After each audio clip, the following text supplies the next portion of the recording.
You're listening to Power Talks with Beth Ann and Melody Cedarstrom in the morning, where talk is real, truth is in the talk, and there's a lot of fun in the talk as well. And we believe there is power in truth, and the truth will set you free.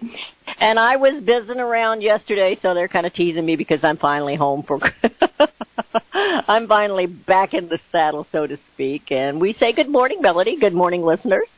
And good morning to everyone, and I hope all had a wonderful holiday and a Merry Christmas, and we're back. We're counting the days to the new year. I'm excited about the new year, and I can't bring my notes up on the computer, so let me know if we're expecting Mike Cutler. Yeah, and we have him, but I was going to say before we bring him on, and now I kind of lost my mind, what was it you were saying? I think 2018 is going to be very exciting. 2018, absolutely looking forward to it. I've got a couple of babies. We haven't really had all of our Christmas celebrations yet. I have one this weekend with my husband's parents and family and his mother.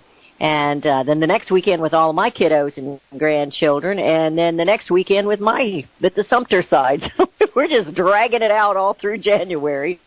So we made the rounds, and I bet Mike got to do a little bit of this too. We made the rounds and hugged some new baby. Didn't get to hug one new baby because they're too far away, but we will get our chance for that. But we hugged children and saw what Santa brought them and all that good stuff. But today we're gonna get serious here all of a sudden. We have Mike Cutler. He is retired INS. I call him the super agent. I noticed he's got 007 on his email, so I think he has accepted that title. But he was really a senior special agent for INS, and we're going to talk about immigration and crisis that is here in the United States. And Mike, happy holidays. We're glad to have you with us today. Happy holidays to you. Belated Merry Christmas, Happy Hanukkah, Happy New Year coming up, and it's always wonderful joining you. And how's that new baby? Wonderful, absolutely wonderful. We've yet to see him live and in person, but through the miracle of, computers and sharing photographs, I'm prejudiced, but I'll say it anyway. I think he's a really handsome baby. We're really thrilled, and thank God his mom is doing well. Everyone's fine. So if that's going well, then, And how about your new addition? My new baby's doing great. He's, I'm just going to say it, he's the most handsome little man right now. I'll tell you what, Mike, he came with a full head of hair. And it's real hair. It's not baby fuzz. It must be the new edition, It must be. And I haven't. I feel left out. I'm sorry, Melody. Just teasing. Don't blame us. We have nothing to do with that. But we take a lot of credit, don't we? Yeah, we do. No, it's fun because both of us got our newest editions on the same day. I was about 5 hours, I guess, behind you. But, yeah, it was a great day, December 18th. Yeah, Melody, it was kind of funny because the baby was born, Levi was born, and Mike was on the air with me on CSC Talk Radio, and the phone lit up here in front of me with baby pictures, mommy and daddy pictures, and everybody was going crazy. Yeah. Uncles were making all kinds of comments, and aunts were, and I pretty much let Mike just take it. I was so distracted. Understandably so. Well, when my granddaughter was born, I was in Washington. I was delivering a speech. As I walked off stage and away from the podium, I got the text that we had our first grandchild, a granddaughter. So timing is everything. It is. And Mike and I confess that we do what we do, and I know Melody does this too, for the kids. For these next generations, because kids. we're in the part where it's really not going to affect us a whole lot, even if we get things fixed and turn around, and so now I was going to ask you, Mike and Melody, both about good old Governor Brown. Oh my goodness, Moonbeam. There was the announcement of him pardoning these detainees that were scheduled to be shipped back home, and they were from Cambodia, I do believe. But can you give us some of the details on that? Do you have that? Mike? Well, what I know of it, well, they were convicted of crimes which would have made them amenable to deportation, would have created that potential. And so he said, I know what I'll do. I'll pardon them so they can't be deported. Now, here's what bothers me. There's a whole bunch of stuff that bothers me. But let's begin with American citizens. If these folks were Americans, would they have been pardoned? No. Now, if the answer is yes, that's one thing. Pardon me. I seem to have a frog I can't get rid of this morning. Kermit, I think you're passing it around. I've got it now, too. But, you know, the idea is we're supposed to have equal protection under the law. And my sense of everything that Brown does is through the prism of how do we thwart efforts to enforce immigration laws. So, a simple question. If the people that he pardoned, and it's not only those two, there were others, how many of them were subject to deportation because of their crimes? I'd love to have the answer. Because if what he is doing is simply trying to block enforcement of immigration law, then it's outrageous. You know, the rhetoric for the past couple of years has gotten increasingly toxic. It's all about accusations about being anti-immigrant if you want the immigration laws enforced. It's about being nativist and racist and bigot. So, first of all, I'm going to ask that everybody listening mark down a New Year's resolution. For the coming year, when people make the false accusations, please, please, please stand your ground. You know, we've heard about stand your ground with firearms. That's not what we're talking about. We're talking about words. When the accusations start, please have enough spine, or as we say here in Brooklyn, enough chutzpah, that you stand your ground and refute this nonsense that somehow we're being anti-immigrant. You know, I'm first-generation American. My mom came here ahead of the Holocaust. Her mother, for whom I was named, was killed in the Holocaust because we're Jewish. I'm a registered Democrat. I can't tell you the last time I voted for a Democrat because the wheels came off their wagon decades ago, but the Republicans aren't far behind. No, Both that's parties right. have become globalists. And that's why Donald Trump is getting hammered by both sides, particularly in the so-called liberal media. But look at the lies and the mythology, Beth and Melody. They talk about, number one, let's expunge the word alien from the conversation. That was done all the way back to Jimmy Carter. Now, please understand that Jimmy Carter came out with this idea that we're going to get rid of the word alien, not because it's a pejorative, because legally all it means is any person not a citizen or national of the United States, but by substituting the word immigrant wherever you see the word alien, then anybody who even suggests that we enforce immigration laws is somehow being anti-immigrant.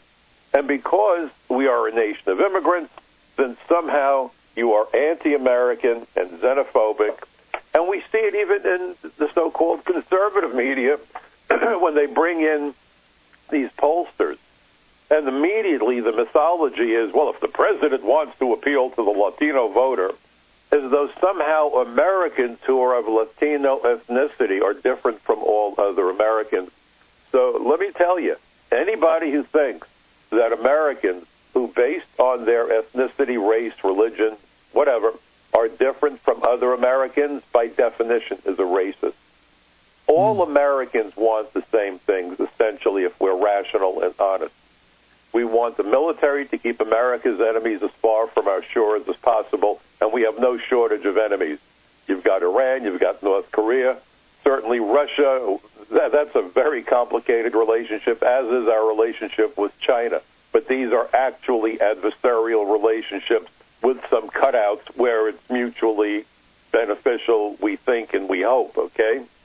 But the idea is, number one, we want our enemies kept at bay. That's the job of the military.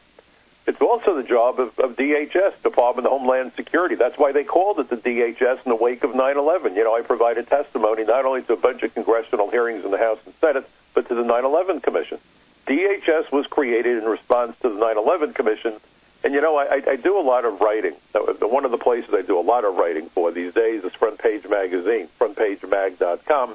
And I recently did an article talking about how John Hostetler, the chairman of the House Immigration Subcommittee years ago, Trey Gowdy took up that position, and now it's subsequently been given to another member of Congress. But I did a bunch of hearings for John Hostetler.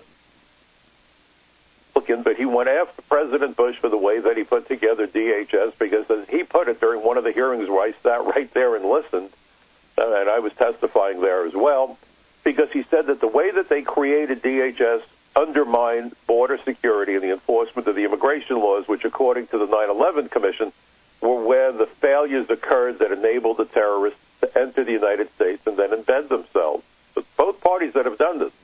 We also want police to keep our streets safe, and we want our schools to educate our kids, and we want to know that anybody, any American, willing to study hard, work hard, and benefit from a little bit of old-fashioned good luck can write the next success story. Why in the world would you think that someone whose last name is Rodriguez or Goldstein or Jackson would want something different? We all want the same.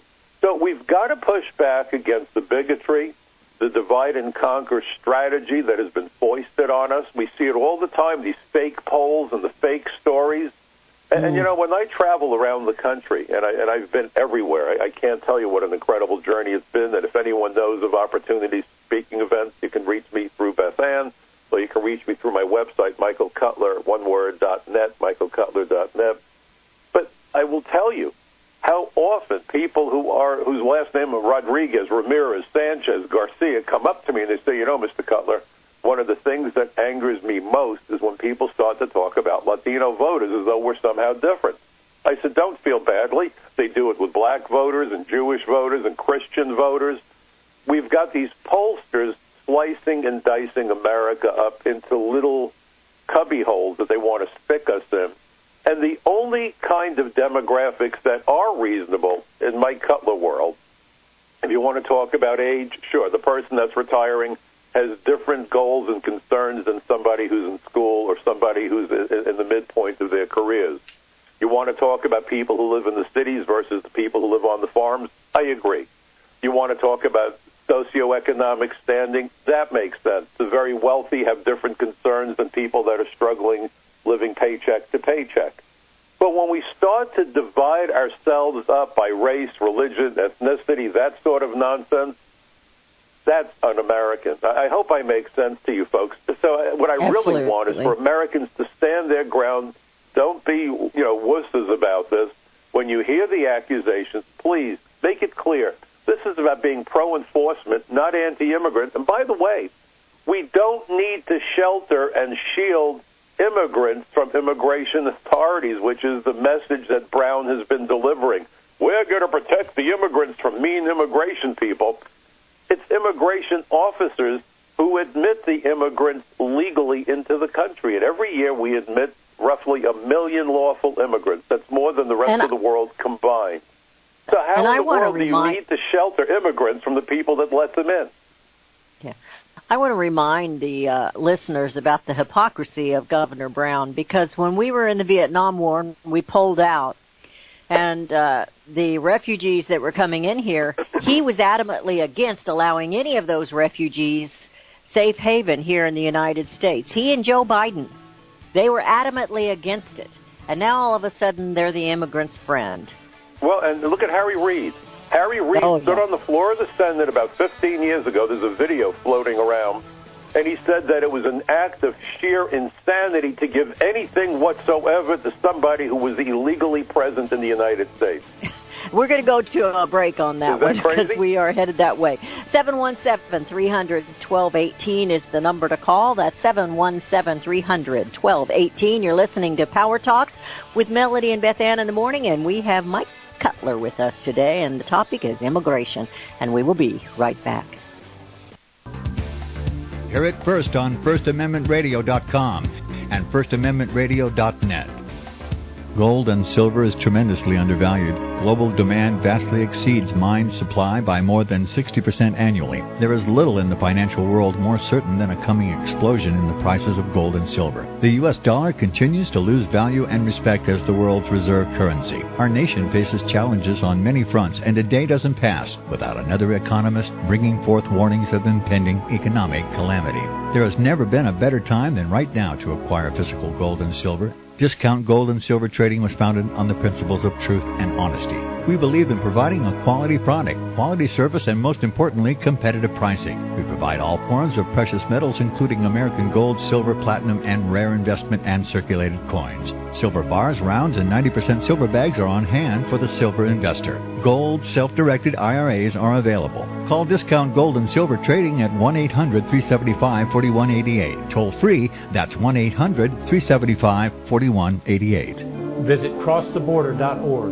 C-R-O-S-S, crosstheborder.org, to get your print, EPUB, or PDF version of Nicholas Arthur's new book titled When the Third Temple is Built. That's crosstheborder.org. When it comes to prophecy today, much of the evangelical Christian world has their eyes on Israel, waiting and watching to see when the third temple will begin to be built. The plans are drawn. The Jewish people are eager. Most evangelical Christians today believe that the rapture will happen before the third temple is built. Hi, I'm Michael Yuji. I was taught that Daniel's 70th week was in the future. Is that really what the Bible teaches? Have we searched the Scriptures and found this to be true? Why is it so important for a reestablished Israel to build a third temple in Jerusalem? Is it necessary to build a temple on the same location already occupied by the Dome of the Rock? Is it necessary for sacrifices to take place in the temple on Temple Mount? Is there really a rapture followed by 7 years of tribulation? What is the New Testament temple? Can we identify history and prophecy? Who is the first beast in Revelation chapter 13? Who are the 7 kings in Revelation 17? I have asked all these questions, and I have found Nicholas Arthur's new book, When the Third Temple is Built, answers all these questions and more, using Scripture to interpret Scripture. The Bible says that no prophecy of Scripture is of any private interpretation.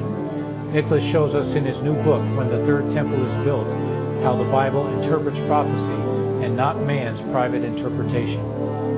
Visit crosstheborder.org, C-R-O-S-S, crosstheborder.org, to get your print, EPUB, or PDF version of Nicholas Arthur's new book titled When the Third Temple is Built. That's crosstheborder.org.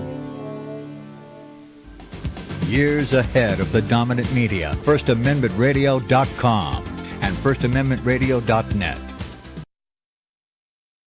Listening to Power Talks with Melody and Beth Ann and Mike Cutler this morning. Mike, we have a caller. We're going to go quickly there, and then Melody has something that she wanted to kind of bring to light. We have Joe from Arkansas. Joe, how are you today? Oh, surviving the cold so far. We're warming up. Gosh, we're up to 18 cold. degrees now. It was 13 earlier this morning. Wow. Well, you're having a heat wave then. What? I said you're having a heat wave. I've got a question for Mr. Cutler. Sure. Go ahead. I've got a question I'd like to ask Mr. Cutler. Go. That's this. These people like Governor Brown and other state and local officials that run sanctuary states or sanctuary cities, aren't they committing some kind of crime like insurrection or treason against the legitimate government? Because isn't by the Constitution, isn't immigration completely a matter for the federal government to decide? And isn't it completely against the law and against the Constitution for any state or local official to try to enforce some kind of different immigration policy than what the federal government wants? And if our government was working right, wouldn't they be arrested and put in prison for treason or insurrection? Well, it's not even treason or insurrection. How about harboring and shielding? If you look at Title 8, United States Code Section 1324, the smuggling statute, it's illegal to aid or abet, encourage or induce, harbor or shield or transport aliens illegally present in the United States or to encourage them to remain here thereafter illegally. I'm not going to claim to be a constitutional scholar because I'm not. I was an agent. I made arrests for violation of that law of civilians. There might be an issue of states' rights. I'm not certain, and I don't want to misspeak. But I have to tell you that if you look at what they are doing, you know, Mr. Obama doesn't want the states to enforce the law, and that's why we had SB 1070, that whole business with the DOJ under Obama and the Justice Department suing the state of Arizona. In fact, I provided a deposition to the law firm retained by Governor Jan Brewer. So on the one hand, we're being told that the states weren't going to enforce the law, but then Obama himself didn't want to enforce the law. Now we've got the states turning around and saying they're going to make immigration decisions, even though they don't believe immigration should be within their bailiwick. The point is, the globalists will play both sides of the argument to achieve one goal, and that goal is open borders. And, you know, I wish they could be prosecuted. That's a call for Senator, or I keep calling him Senator Sessions, Attorney General Sessions. I know the man quite well. You know, he quoted me from the floor of the Senate 10 years ago. I had testified before 3 House and 1 Senate hearings about comprehensive immigration reform, and at the time, I had given it a new and more descriptive name for a Washington Times op-ed that I had written, and I came to call it the Terrorist Assistance and Facilitation Act. The notion of giving people identity documents and lawful status, even though we couldn't verify who they were, where they were from, or when they came here. And Sessions liked it so much, he quoted me from the floor of the Senate on 3 separate occasions during the floor debate and then sent me a certificate, and I was with him in Florida for a panel discussion. Worth watching that panel discussion over at the David Horowitz Freedom Center, because he said what I've been saying. When Mr. Obama turned around and said Congress failed to act, so I'm acting, that was a lie. Voting no is not a failure to act. Although I do remember there was a state senator from, I think it was Illinois, who used to vote present, but that's for another day, which is what Obama did. So suddenly voting no is a failure to act. The Congress didn't act the way he wanted it to, so he circumvented the legislative process, just as they circumvent the truth.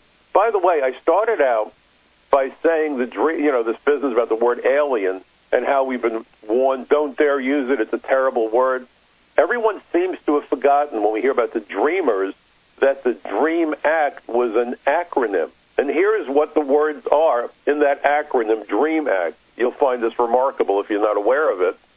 Development, relief, and education for alien minors. So again, the hypocrisy. When the word alien is essential to an acronym that pushes the narrative, then the word alien becomes palatable. Now, Chuck Schumer, one of the leaders of the Gang of Eight, I call them the 8 gangsters, had said that when someone trespasses on critical infrastructure or a national landmark, we need a new federal law. What else? And let's make it a 5-year felony, because he felt that under New York law, for example, it's only a 1-year crime and people only get a couple of months in jail, so it doesn't deter them. And on his official website, Schumer even talked about a 16-year-old airheaded kid who climbed the World Trade Center that was under construction to replace the Twin Towers. Of course, nothing can truly replace them. But the point was, this kid climbed the tower, and he wanted him to go to jail for 5 years for trespass. But the same Schumer says, when you trespass on America, well, now you're entitled to citizenship because they only entered undocumented. Undocumented is Orwellian. This isn't political correctness. In fact, I wrote a piece for the Social Contract. It's a quarterly journal. It's called Language Wars. The road to tyranny is paved with language censorship. When you eliminate words, you eliminate the thoughts that the words represent. Human beings think in words. This is not about political correctness. It's about thought control, straight out of George Orwell. So what they did was to try to eliminate the word alien, to get away from the fact that people are trespassing and entering without inspection. Undocumented is a make-believe word. It's out of the Ministry of Truth from George Orwell. They enter without inspection. They evade the vetting process that's supposed to keep out aliens with dangerous diseases, serious mental illness, criminals, spies, terrorists, fugitives from justice, prior deportees. Why in the world would you want to harbor people with those backgrounds when it poses such a clear and obvious threat both to national security, public health, and public safety? The answer is that they are playing politics with America's future and with the lives of our citizens. I hope I've answered your question. Absolutely. Sure. And, thank you, Joe. Go ahead. Could I ask one more? Sure. We're running a special, two for a buck. Go ahead. Okay. My impression of Jeff Sessions is that he's good at going after petty criminals, but he just doesn't have what it takes or doesn't want to go after anybody, with any kind of power and a high position in government. Do you think that's kind of an accurate picture of Mr. Sessions? I believe I know him well, but not well enough to make that assertion. But I am looking at where he's going now, looking at the uranium probe with Ms. Clinton. I think that he's methodical. One of my good friends who was the chief of investigations in a jurisdiction that worked with Senator Sessions when he was Attorney General Sessions way back when, really has nothing but the highest regard for his prosecutorial prowess and gut, the spine to stand up and do what's right. So I hope he's simply being methodical and lining up his ducks before he takes action, but only time will tell on that account, to be perfectly blunt and candid with you on that question. Yeah, that's been my hope too. I'm really praying that that's what's going on. Things behind the scene that none of us realize. A good prosecutor doesn't say anything until you've got everything lined up, and then you act. Yeah. While the media is hitting everything else, he's back there quietly getting it done. That's what I'm hoping and praying for. Thank you, Joe. Appreciate your call so very much. Okay, thank you. Bye. Have a happy New Year. Melody had something that we were talking about on break, and I wanted her to bring it to light here for you and the listeners. I'm sure it's something you've heard before, but let's talk about that. And I'm sure it is. And it was interesting because I came up, I don't know, I just found it online. It was basically a guide, a propaganda guide. And I just started reading through it. And, it's just we use propaganda just as a quick description. But it so defines the language wars that you talk about, the thought control, and how it promotes those globalist agendas, and it shows that the propaganda strategy, and there's a list of 10, but I'm only going to do the first one. It was the tactical objectives of propaganda: control the narrative, arouse the interest of a specific group, nullify unhelpful ideas, agitate or desensitize the emotional state of the target audience. Yep. And it's just like it's being used. I mean, I was referencing this yesterday to financial, to our economy, and how it is so used. And I mean, it's like, it's just so there. Well, but so let me give you your point is well taken. Look, how many times have you heard the immigration system is broken? Mm-hmm. Do you think it's broken? No, I don't think it's broken. I think it's not being implemented. Right. The immigration system is it's the most effective agency in the entire federal government and has been for decades, doing exactly what the power elite wanted it to do. Think about it.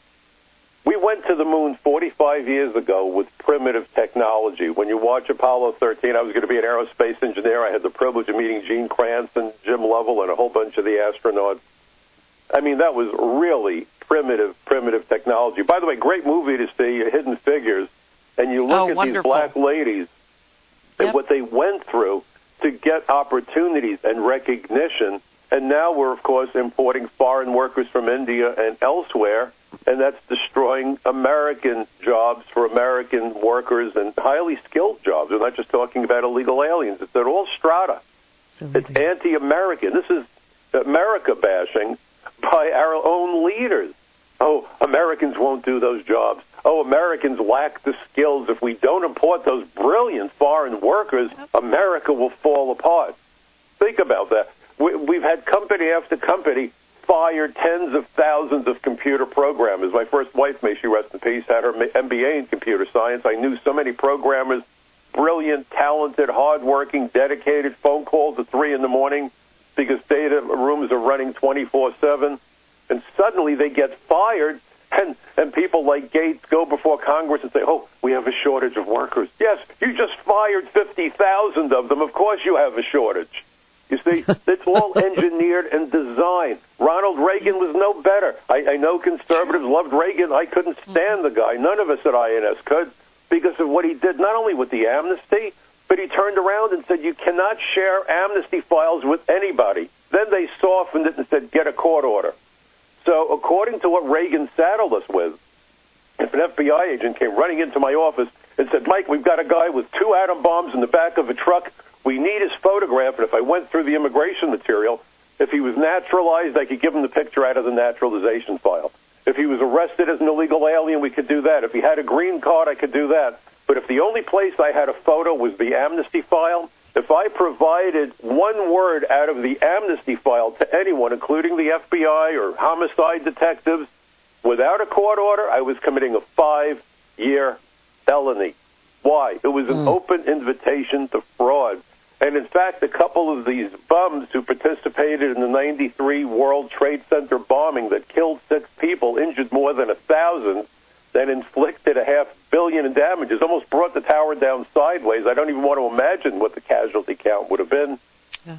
They got amnesty with the Reagan program. Schumer co-authored it. It was the agriculture provision that Mahmoud Abu-Alim, one of the key players in that 93 bombing, availed himself of, claiming to have been a farmer in Florida, when in fact the closest he ever came to a farm was when he drove his taxi cab near Central Park in New York City. He was never a farmer. So understand that both political parties, going back to Carter and then Reagan and then Clinton and then both Bushes and, of course, Mr. Obama, I mean, forget about that. The door got blown off the hinges, has been about flooding America with cheap labor, an unlimited supply of foreign students, and an unlimited supply of foreign tourists. We're upset, and properly so, that North Korea has a nuclear program that's about to yield a weapon, God forbid, with rocketry. Well, guess where they're getting their technology from? The United States, from China. China right now has 150,000 STEM students in the United States, science, technology, engineering, and math. The number one country is India. So we're watching over $100 billion a year being wired out of the United States by foreign workers, both legal and illegal. We're watching Americans lose their jobs. We're seeing other countries commit acts of espionage. And where are they being trained? In the United States. United States. This is a breathtaking betrayal by our supposed elected officials. Look at Ted Cruz. He wanted a 5-fold increase in H-1B visas. Why? Why would you want to bring in ever more high-tech workers from overseas? And Mitt Romney said, well, if we educate these people, we should be stapling green cards onto their diplomas so that they don't go halfway across the world when they graduate. Well, you know, if I had the opportunity to speak to Mr. Romney, and I did speak to his people the first time he ran, and then he listened, and then I guess he listened to different people, my answer was, easy solution. Why don't you just put American kids in those universities so the worst they'll do when they graduate is go halfway across town? You know, it's lie after lie. We're told that the only solution, and there's probably 40 million by now, the only solution, because there's too many of them, is to legalize them all. Well, think about it. No laws get enforced more than a percentage of all. I mean, drunk driving laws, texting while driving laws. How many people get away with it? Speed laws. You've never heard anyone say, well, if you drink and drive, we can't do anything about it because there's too many of you. They tighten the law and they go after the people, and they make it clear if we catch you, you're in trouble. That's deterrence through enforcement. The only president, going back to perhaps Eisenhower, who has said that we need to get serious about our borders and our laws because of this crisis of terrorism and gangs and narcotics. I mean, look at, what was it, 65,000 people died last year of opiate overdoses? The only president to not only say, let's have the laws, but let's hire the agents to enforce the law. No one had said that before. Is Donald Trump. He wants to hire 10,000 more ICE agents.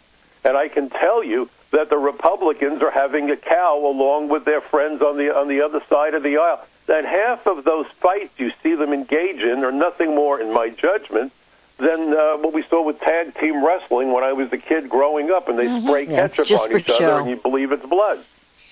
Theatrics. Yep. Well, and even if they, looking out here in this scenario, even if they granted everybody that's over here right now amnesty, made them citizens right now, that's not going to stop the inflow. It's going to increase it. And it's just, we're going to be invaded like we've never seen before. That's a good point, Beth Ann. And so here's the point. Chain migration. Now, again, here's another bogus problem with a bogus solution. Well, we want to unite these families. Okay, so tell me, do any of you have children who've moved to another state chasing their dreams, chasing a job opportunity? Of course they do. So if a family moves to the United States, both the husband and wife are entitled to come here legally and bring their minor children. That makes sense. When they become citizens, they can bring their parents here. Even that makes sense. They're elderly. Perhaps they help with the children. If both people are working, increasingly that's the trend. You want your parents to be with you. That's fine, and Trump wants that too. But under current law, if you become a citizen, you can bring in every single one of your brothers and sisters or half-brothers and half-sisters and all of their spouses and all of their minor children. I have seen one person become a citizen and bring in 30 or 40 immediate relatives, meaning the brothers, sisters, and their families. Here's the solution, folks. And I saw this when I was an inspector at Kennedy Airport, an immigration inspector at the beginning of my career. People whose siblings become Americans, go visit them for 2 weeks. Go get yourself a tourist visa, or if you come from one of the visa waiver countries, come to the United States, spend Christmas or Hanukkah or New Year or Easter or that birthday or celebrate that wedding and go home. There is no reason to be flooding America with so many people that we've been bringing in more foreign workers than the number of new jobs we're creating, number one. Number two, the cost of education is astronomical. 10 years ago, the Congressional Budget Office estimated that it costs 20 to 40% more to educate kids who can't speak, read, or write English. Meanwhile, we have kids, Americans, who have learning disabilities, money that should be going to help those kids to give them a good start. My youngest son is the beneficiary of that program. He's graduating with an engineering degree in a year, and he's in an honors program because of early intervention. We're cutting that money drastically so we can pay for English as a second language. We are setting up our country to become a third world country. And understand something.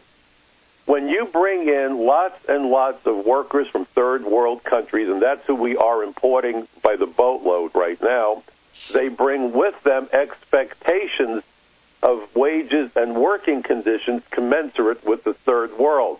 What does this do? Wage suppression and the loss of jobs for Americans. Why bother going to school and spend all that money on an education? You know, the second greatest form of indebtedness for the average American, besides a mortgage, are student loans. Billions and billions of dollars. And if you can't get a job in your chosen profession, you've just wasted time and money, because for those 4 years or 5 years or 6 years you were sitting in school, you could have been working. So why in the world would it make sense for anybody to go to school if when you get out you still can't get the job you've been dreaming and working so hard to get? Why is this happening? The U.S. Chamber of Commerce, the American Immigration Lawyers Association, and think how many members of Congress, both sides of the aisle, are either members of the American Immigration Lawyers Association or are taking campaign contributions from them.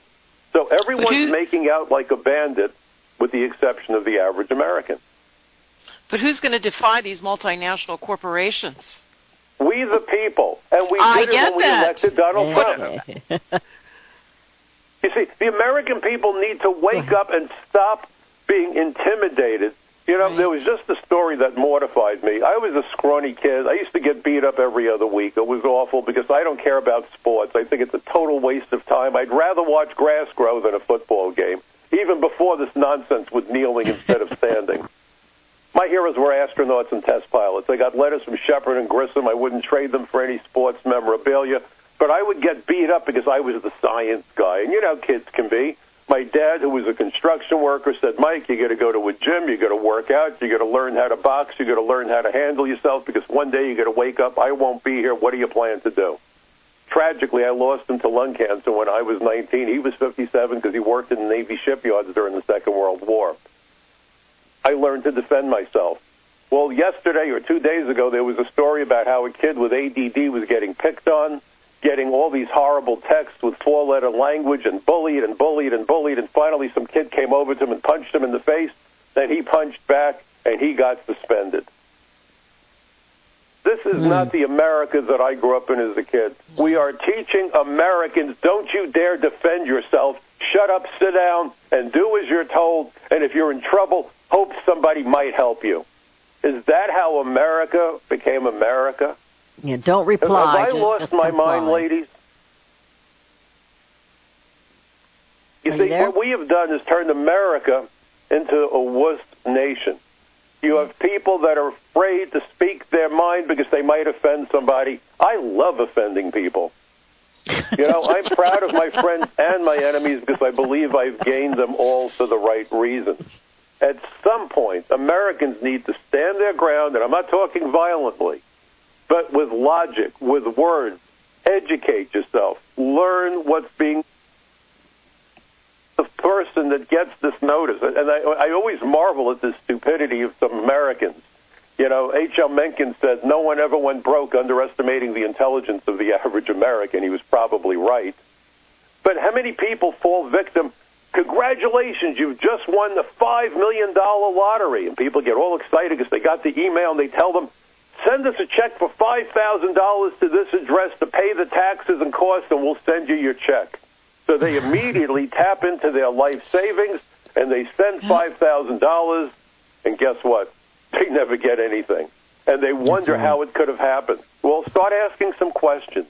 Donald Trump wrote a book, The Art of the Deal. For me, it's the art of the question. And I joke about it, but, the joke is that Jews answer a question with another question, so maybe I'm predisposed to ask questions. But the point is, how do you win a lottery when you didn't buy a ticket? And why wouldn't they take the money that you owe off the amount that they're sending you? Those two questions would keep people out of losing their life savings by being foolish. When people say things like we're a nation of immigrants, and then we wind up talking about illegal aliens, the answer is yes, we're a nation of immigrants, but we're not a nation of trespassers. The difference between an immigrant and an illegal alien is comparable to the difference between a house guest and a burglar. So you always have got to ask the question. When people tell you we need to import more high-tech workers, someone needs to stand up and say, then why are they firing all those Americans who've been doing the job faithfully and with great skill for decades? Why are they being fired? They're being fired to suppress wages. But no one ever asks the question. Homer Hickam, I started... We're heading into a break. I figured that. Okay. We're heading into a break. We'll get to the wages when we come back. You're listening to Power Talks with Melody and Beth Ann and Mike Cutler. We do have a caller. Neil, thank you for your patience. We'll get to you as soon as we come back. 717-300-1218. That's 717-300-1218. And Melody, Beth Ann, and Mike will be right back. Hear it first on FirstAmendmentRadio.com and FirstAmendmentRadio.net. Since the beginning of time, kings have sought it, nations have fought for it. It has been traded, it has been borrowed, it has been purchased, it has been stolen. There's a reason for it. To secure the blessings of liberty to ourselves and to our posterity. Invest with the security of gold and silver. Call Discount Gold and Silver Trading at 1-800-375-4188 or visit discountgoldandsilvertrading.net. Listen to Financial Survival with your host, Melody Cedarstrom, right here on FirstAmendmentRadio.com at 4 p.m. Eastern or 1 p.m. Pacific Time. Visit DiscountGoldandSilverTrading.net or call Discount Gold and Silver Trading at 1-800-375-4188. Toll free, 1-800-375-4188.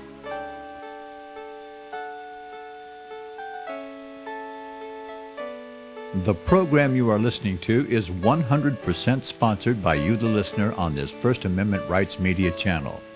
You will notice that there are few commercials on this radio network. There's a good reason for that. Corporate advertising dollars come with strings that limit program content. So without your help, these programs cannot continue on Internet or our several affiliates. If you benefit by the educational law programs, we ask you to give. If you are admonished or nurtured by the Bible and ministry programs, we ask you to give. If some voice a cause that you are passionate about, we ask you to give. If you believe in any of these, we ask you to support them as you would a missionary on a continual basis, as if giving a tithe for missionary radio. These programs are not commercially viable and must be supported by those faithful to the cause of truth. Look for the button to sponsor your favorite programs at our listen and schedule pages on the Internet. Then, when you subscribe, we will send you the last quarterly MP3 CD of that program immediately, and continue to do so with each new quarter. We will also give you unlimited archive access to all of our programs. we're asking you to give much less than a tithe, so that you may also send support directly to a particular program host, cause, and anywhere else the Spirit may lead you. Do all to the glory of our God and Creator, for His holy nation, the only kingdom that will last forever. Thank you for listening.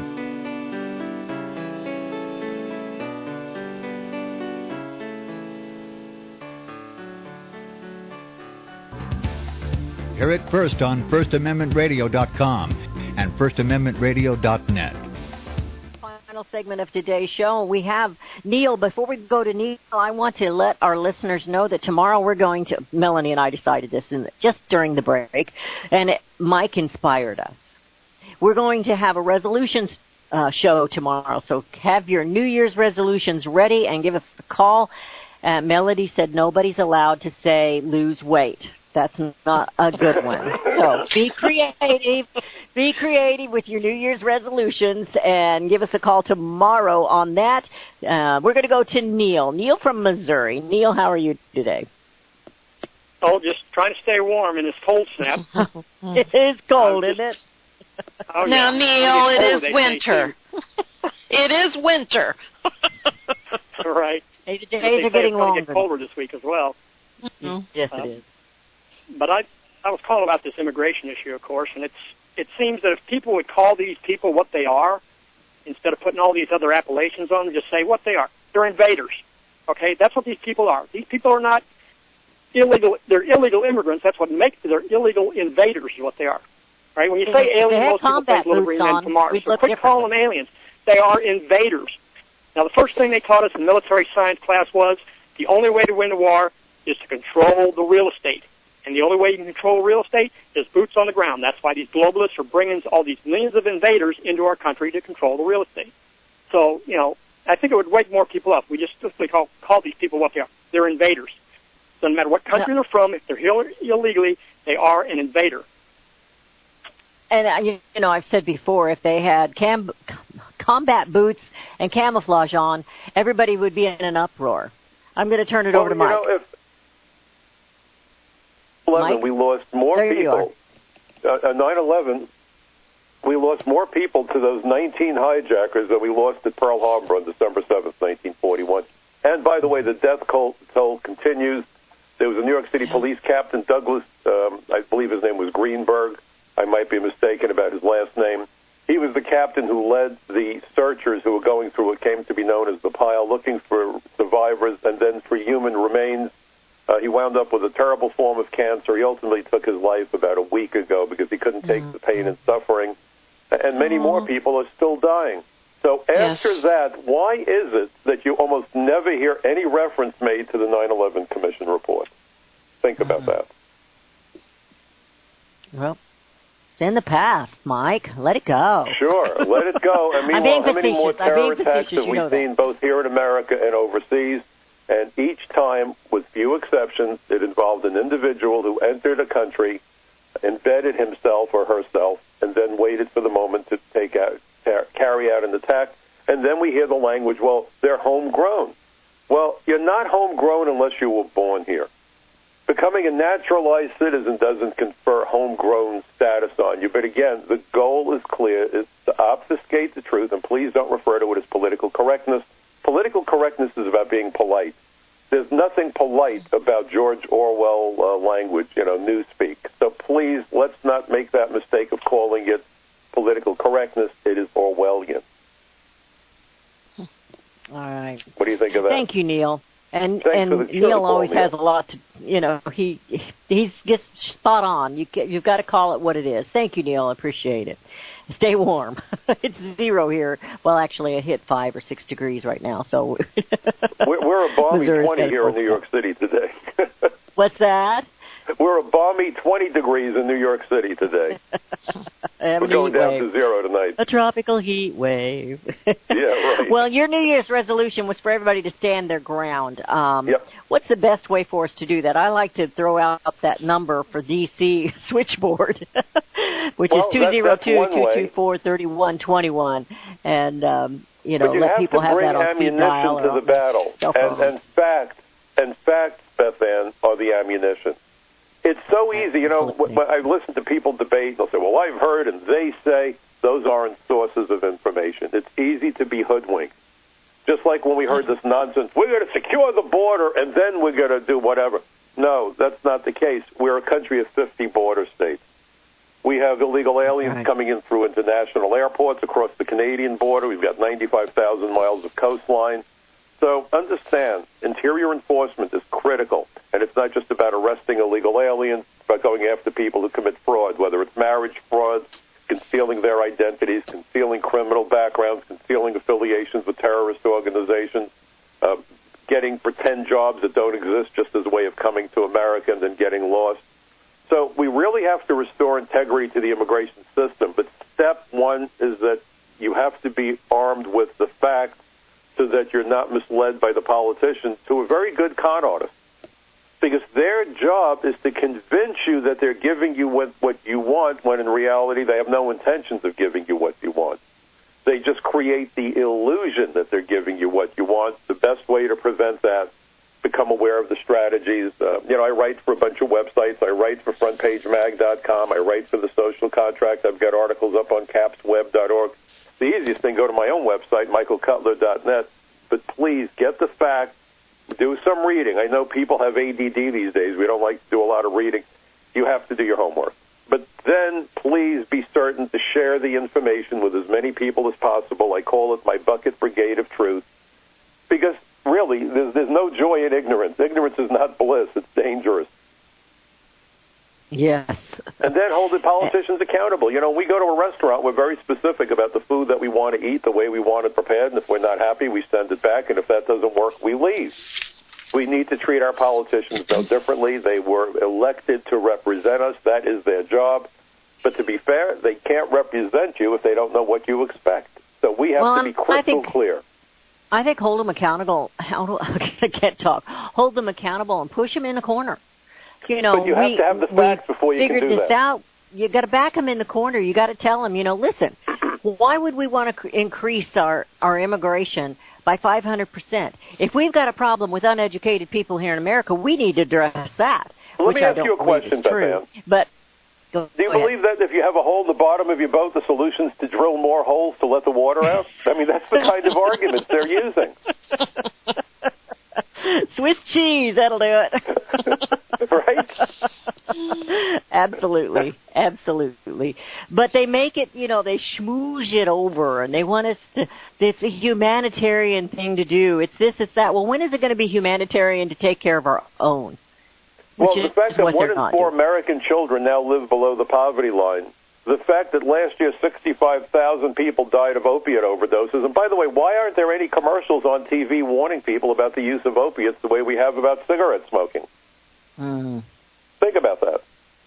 No, in fact, they're promoting them. And what they talk about is, well, we'll treat you, we'll take care. Why aren't you having commercials airing that say, wait a minute, if you think you have some pain, put up with it. It's the body's way of telling you that there's something wrong, but it's part of the healing process. Don't be quick to reach for the pill bottle. That's not the message. Every other commercial on TV is about some pill that you can't pronounce and needs a prescription, and then the other commercials are by the law firms that will sue the companies that sold you those pills in the first place. And it's the Congress and the pharmaceuticals and the insurance companies that have all this worked out, and they promote those, and then, next thing you know, the FDA approved it, and the FDA is taking it off the market. And by the way, if you took the drug money out of banking, real estate, and Wall Street, they'd have a financial crisis, wouldn't they? Yeah. Absolutely. You've got it. And that's where they need to look if they think that your medical care is too expensive. That's where they need to look, not looking into insurances. They need to look into see why you need insurance. Well, there's so much going on that's so wrong. But, this is because the American people have been lousy employers. If you run a company and someone's coming in an hour late every day and taking 2-hour lunches and then leaving early and stealing stuff out of the supply room, if you allow it to continue, how long can you stay in business?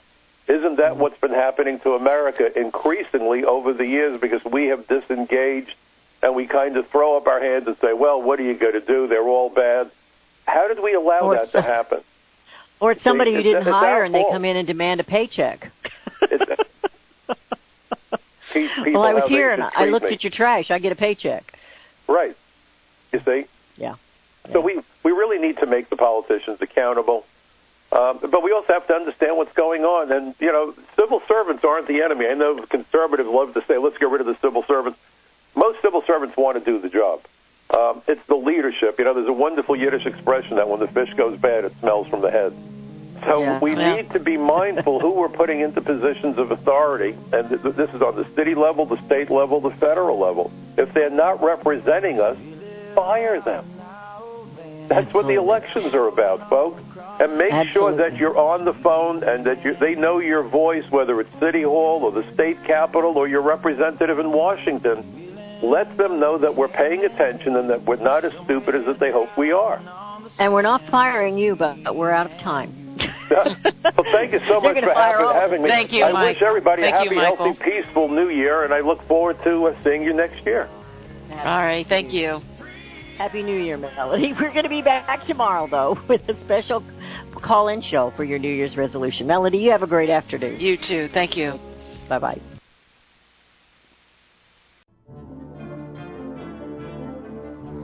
Visit crosstheborder.org, CROSS, crosstheborder.org, to get your print, EPUB, or PDF version of Nicholas Arthur's new book titled When the Third Temple is Built. That's crosstheborder.org. When it comes to prophecy today, much of the evangelical Christian world has their eyes on Israel, waiting and watching to see when the third temple will begin to be built. The plans are drawn, the Jewish people are eager. Most evangelical Christians today believe that the rapture will happen before the third temple is built. Hi, I'm Michael Eugene. I was taught that Daniel's 70th week was in the future. Is that really what the Bible teaches? Have we searched the scriptures and found this to be true? Why is it so important for a re-established Israel to build a third temple in Jerusalem? Is it necessary to build a temple on the same location already occupied by the Dome of the Rock? Is it necessary for sacrifices to take place in the temple on Temple Mount? Is there really a rapture followed by 7 years of tribulation? What is the New Testament temple? Can we identify history and prophecy? Who is the first beast in Revelation chapter 13? Who are the 7 kings in Revelation 17? I have asked all these questions, and I have found Nicholas Arthur's new book, When the Third Temple is Built, answers all these questions and more using Scripture to interpret Scripture. The Bible says that no prophecy of Scripture is of any private interpretation. Nicholas shows us in his new book, When the Third Temple is Built, how the Bible interprets prophecy and not man's private interpretation. Visit crosstheborder.org, CROSS, crosstheborder.org, to get your print, EPUB, or PDF version of Nicholas Arthur's new book titled When the Third Temple is Built. That's crosstheborder.org. The book of Revelation says, the spirit of prophecy is the testimony of Jesus Christ. This is at the very heart of FirstAmendmentRadio.com. In that spirit, we have created the Prophecy Reality News app for all of your mobile devices, streaming First Amendment Radio 24 hours a day, 7 days a week. Available for your Apple, Android device, and smartphone, absolutely free. Get the Prophecy Reality News app installed today, so you can listen to First Amendment Radio wherever you are. The Prophecy Reality News app. Get it now. Since the beginning of time, kings have sought it, nations have fought for it. It has been traded, it has been borrowed, it has been purchased, it has been stolen. There's a reason for it. To secure the blessings of liberty to ourselves and to our posterity. Invest with the security of gold and silver. Call Discount Gold and Silver Trading at 1-800-375-4188 or visit discountgoldandsilvertrading.net. Listen to Financial Survival with your host Melody Cedarstrom right here on FirstAmendmentRadio.com at 4 p.m. Eastern or 1 p.m. Pacific Time. Visit discountgoldandsilvertrading.net or call Discount Gold and Silver Trading at 1-800-375-4188. Toll free 1-800 375-4188.